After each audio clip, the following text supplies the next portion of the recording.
শ্রী রমন মহর্ষির তিরুবন্নমালাইয়ে থাকাকালীন কিছু ঘটনার স্মৃতিচারণ।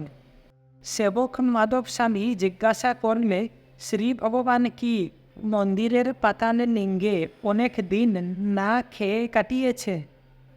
মহর্ষি বললেন, হ্যাঁ হ্যাঁ, খাবার আসতো, দুধ ফল, কিন্তু খাওয়ার কথা কে ভাবত?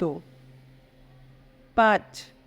যখন আম্রকানন গুহায় ছিলেন তখন শ্রী ভগবান মন্দিরের দেবমূর্তির জন্য পদ্ম কনকে ফুল ও পাতা দিয়ে মালা গাঁথতেন। 6. কল্যাণ মণ্ডপম তৈরি হওয়ার পর শ্রী ভগবান একদিন সেখানে চুপি চুপি রাত কাটিয়েছিলেন। 7. যখন মন্দিরের বাগানে গাছের তলায় ছিলেন তার শরীর ধুলায় ধূসরিত হয়ে গিয়েছিল, কারণ তখন তিনি মোটেই স্নান করতেন না। ডিসেম্বর মাসের শীতের রাত্রে পা মুড়ে তার ভিতর মাথা গুঁজে রাত কাটাতেন। সকালে তার শরীর হিম ও ধুলায় সাদা দেখাতো, কিছুক্ষণ পরে সেটা রৌদ্রে শুকিয়ে কালো দেখাতো।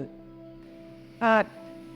পাহাড়ে থাকতে শ্রী ভগবান জটা পদ্মনাভী স্বামীকে তার পূজায় সাহায্য করতেন, ঘণ্টা বাজাতেন, পূজার বাসন মাজা ইত্যাদি করতেন, কিন্তু মৌন ছিলেন।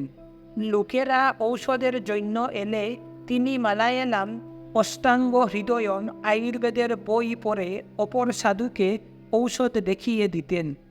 সেই সাধু নিজে সে বই পড়তে পারত না।